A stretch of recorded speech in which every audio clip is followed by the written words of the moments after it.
Parce que le cinéma c'est de l'art, mais aussi des dollars, le service compta d'écran large revient sur la carrière au box-office de films importants. C'est l'heure des comptes. Il restera comme un cas d'école douloureux de production chaotique et d'échecs spectaculaires, symbole des frictions parfois grotesques entre le cinéma et le business.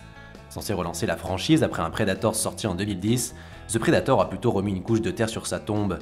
Retour sur la carrière au box-office du Predator de Shane Black. Sale petit enfant de putain.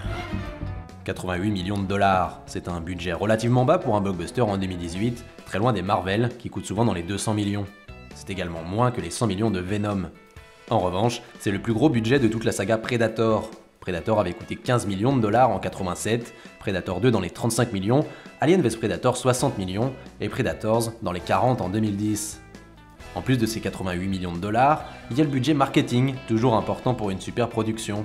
Deadline évoque un budget marketing de 120 millions, un chiffre énorme, supérieur au coût du film lui-même.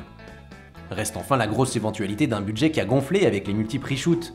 The Predator a été tourné en février 2017 et a eu droit à des reshoots en mars 2018, puis encore une fois pendant l'été, peu de temps avant sa sortie. Là encore, impossible de trouver des chiffres précis. The Predator aurait donc coûté au minimum 200 millions de dollars.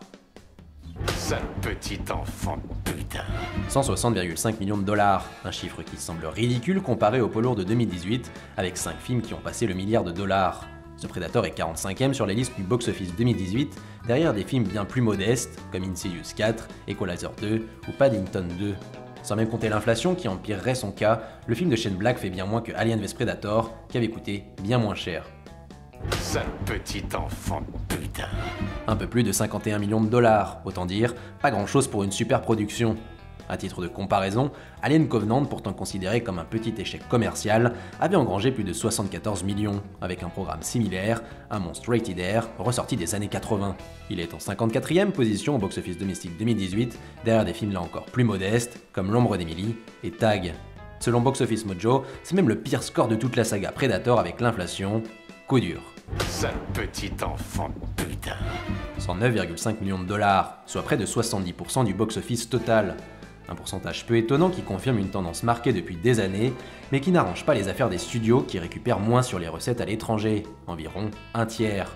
The Predator n'a pas fait d'éclat hormis un certain succès en Russie, et bien sûr en Chine, où il a encaissé plus de 31 millions de dollars. C'est là encore moins qu'un Alien Covenant par exemple, qui avait récolté 45,4 millions de dollars en 2017. Que le plus haut score étranger soit en Chine est d'ailleurs une fausse bonne nouvelle. Un studio américain récupère encore moins sur ses recettes, environ 25%. Sale petit enfant de putain. 352 652 entrées, c'est peu, très peu, c'est quasiment 5 fois moins que Predator avec Arnold Schwarzenegger, qui avait attiré 1,4 million de spectateurs en 87. C'est également moins que toute la saga des 876 848 entrées d'Alien vs Predator aux 548 993 spectateurs de Predators, plus petit score jusqu'ici. Là encore, la comparaison avec Alien Covenant fait mal, puisqu'il avait attiré 1,2 million de spectateurs, quand Prometheus était à plus d'1,8 million. Sale petit enfant de putain. La première, le studio a probablement surestimé l'amour pour les Predators. Predators n'avait pas su relancer la franchise, et Alien vs Predator a laissé imaginer une nouvelle saga, mais il n'a pas séduit non plus. De toute évidence, le public s'est tourné vers de nouvelles recettes, comme les super-héros. La deuxième, directement liée à la première, la folie des grandeurs. Si le budget de The Predator avait été tenu dans la même zone que ses prédécesseurs, il aurait limité la casse. En augmentant par 5 le budget habituel, la Fox a pris des risques considérables. The Predator a coûté plus cher qu'un film intermédiaire et devait donc se placer sur le terrain du blockbuster pour espérer attirer le public et rentrer dans ses frais. Malheureusement, son budget l'empêchait d'être aussi spectaculaire, il a surtout été classé Rated R. Miser autant sur un film de genre Rated R était donc un coup risqué et la Fox l'a payé. Troisième raison, la date de sortie. Avec Venom quelques semaines plus tard et surtout La Nonne, qui a démarré une carrière d'enfer la semaine juste avant, le film de Shane Black a démarré premier devant le spin-off de Conjuring pour sa deuxième semaine, mais de très peu, et avec des chiffres ridicules vu son budget. Le public, friand de sensations fortes, était certainement trop jeune pour être concerné par ce Predator, surtout face à la recette simple et confortable d'un énième Conjuring. Que le film ait été étrillé par la critique à sa sortie n'a pas arrangé l'affaire. Enfin, quatrième raison, le manque d'identité du film. Entre des reshoots massifs et une promo qui a soufflé le chaud et le froid, le film a souffert d'une image très floue, presque schizophrène. Film d'action, d'horreur, comédie horrifique, film d'horreur comique avec des explosions, difficile de savoir ce qui attendait le spectateur. Le premier teaser vendait une ambiance explosive et sombre qui tirait allègrement vers l'horreur, quand la dernière bande-annonce misait sur le cool. Difficile donc de trouver son public. Sale petit enfant de putain. Environ 200 millions de dollars de budget pour The Predator, avec 51 millions récupérés au box-office domestique et 109 pour le reste du monde, l'échec du film est clair, net et spectaculaire. Difficile de véritablement chiffrer les pertes pour la Fox, mais il n'est pas fou d'imaginer que le bid de The Predator sera chiffré au minimum à 30 millions de dollars. Tout ça sans prendre en compte la vidéo et le merchandising bien sûr, parmi d'autres facteurs souvent obscurs.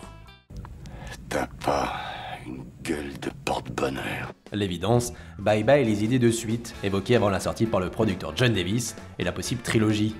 L'autre conséquence est à voir du côté de Disney, qui rachète le catalogue de la Fox, et donc l'univers Predator. Aucun plan n'a été annoncé pour ce large périmètre récupéré par Mickey, qui va d'Alien aux X-Men, en passant par Avatar et les Simpsons.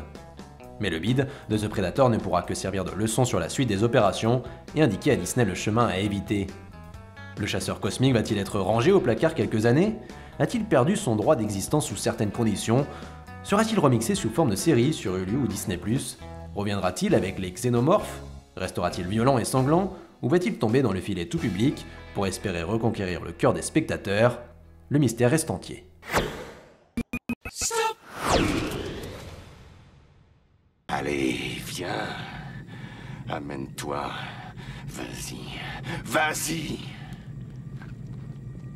Allez, viens, viens. Tue-moi, vas-y, descends-moi. Je suis ici. Tue-moi. Allez, viens, tue-moi, vas-y.